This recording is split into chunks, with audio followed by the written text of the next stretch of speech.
ലഭ്യത കുറയുന്നു. കേരളം മാംസാഹാര ക്ഷാമത്തിലേക്ക്. നമസ്കാരം. ആടുമാടുകളുടെ വരവ് ഗണ്യമായി കുറഞ്ഞു. ഗോവധ നിരോധനത്തിന്റെ മറവിൽ ഗുണ്ടാ പോലീസ് അഴിഞ്ഞാട്ടം. പല കടകളും പൂട്ടി. മീറ്റ് വില 470-ലും ആട്ടിറച്ചി വില 1100-ലും എത്തി. മീൻ വില കൂടി കുതിച്ചതോടെ മാംസാഹാരം കിട്ടാക്കനിയായി മാറുന്നു. ഇഷ്ടവിഭവമെങ്കിലും ലഭ്യത കുറഞ്ഞതോടെ വിപണിയിൽ മാംസവിഭവങ്ങൾക്ക് വില കുതിക്കുന്നു. മലയാളിയുടെ ഭക്ഷണത്തിന്റെ 5-1 മാംസാഹാരമാണ്. മാംസാഹാരികളിൽ രാജ്യത്ത് 1-ാം സ്ഥാനം കേരളത്തിനാണ്.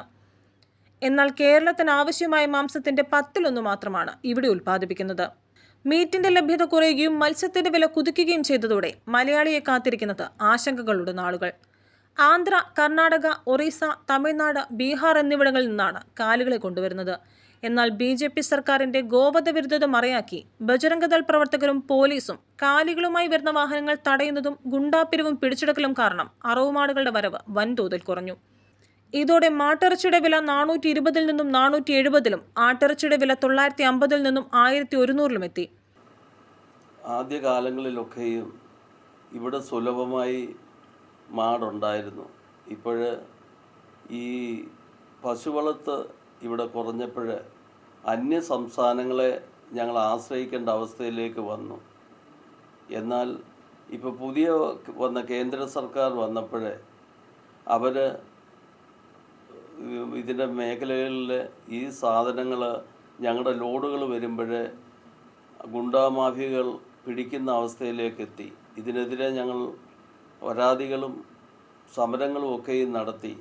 എന്നിട്ടും ഇതിനൊരു രക്ഷയുമില്ല. ഏതാണ്ട് ഒരു ലോഡ് മാട് കേരളത്തിലേക്ക് വരുമ്പോൾ, പോത്തും കാളയുമായി വരുമ്പോൾ 2,75,000 രൂപ ചിലവ് വരുന്നുണ്ട്, വണ്ടിക്കൂലി എല്ലാം കൂടെ. അപ്പോൾ ഏതാണ്ട് 450 രൂപ 1 കിലോ ഇറച്ചിക്ക് ലൈവായിട്ട് ഞങ്ങൾക്ക് വരുന്നുണ്ട്. ഒരു കാളക്കിടാവ് വളർന്നു വരണമെങ്കിൽ ഏതാണ്ട് 3 വർഷം എടുക്കും. ഈ 3 വർഷം ആകുമ്പോഴേ ഇതൊരു 100 കിലോ ഉള്ള മാടായി കിട്ടിക്കൊണ്ട് ഇത് നമുക്ക് കട്ട് ചെയ്തെടുക്കാൻ പറ്റത്തുള്ളൂ.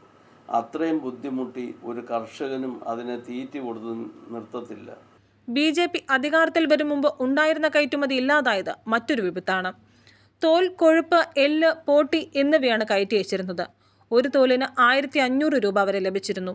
അന്യ സംസ്ഥാനങ്ങളിൽ നിന്നും വിൽക്കാൻ പാടില്ലാത്തതും അറവ് നിരോധിത സംസ്ഥാനങ്ങളിൽ നിന്നും ആരോഗ്യം ക്ഷയിച്ച കന്നുകാലികളുടേതായ ഇറച്ചി 320 രൂപയ്ക്ക് ഇവിടെ വിറ്റഴിക്കുന്നതായി അറിയുന്നു. മാളുകളിൽ നിന്നുമാണ് ഇത്തരം സുനാമി ഇറച്ചി പ്രധാനമായും വിതരണം ചെയ്യുന്നത്. ഏറ്റവും വലിയ ഒരു പ്രതിസന്ധി എന്ന് പറഞ്ഞു കഴിഞ്ഞാൽ ഈ സുനാമി ഇറച്ചികൾ പത്തനംതിട്ട ജില്ല അടക്കമുള്ള എല്ലാ സംസ്ഥാനങ്ങളിലുള്ള ഹോട്ടലുകളിലുമെല്ലാം അത് വിതരണം ചെയ്യുന്ന ഒരു സ്ഥിതിയാണ് കാണാൻ കഴിയുന്നത്. അത് ഐസിട്ട് കെമിക്കൽ ചേർത്ത് 8-10 ദിവസം വരെ ഇരുന്ന് കൊണ്ടുവരുന്ന സാധനങ്ങളാണ്. അതിൽ ഉദ്യോഗസ്ഥരായാലും ഈ മേടിക്കുന്നവരായാലും ശരി, അതിനുള്ള ഒരു ജാഗ്രത പാലിക്കേണ്ട വളരെ അത്യാവശ്യ ഘട്ടമാണ്. ഇത് ഗുരുതരമായ ആരോഗ്യ പ്രശ്നങ്ങൾക്ക് കാരണമാകുമെന്ന് മീറ്റ് മർച്ചന്റ് അസോസിയേഷൻ ഭാരവാഹികളായ KJ സജി, റോയി തോമസ്, അയൂബ് കുരുവിള, MK അനിൽ എന്നിവർ പറഞ്ഞു. ഈ കശാപ്പുശാലകൾ പല സ്ഥലങ്ങളിലും ഇല്ല.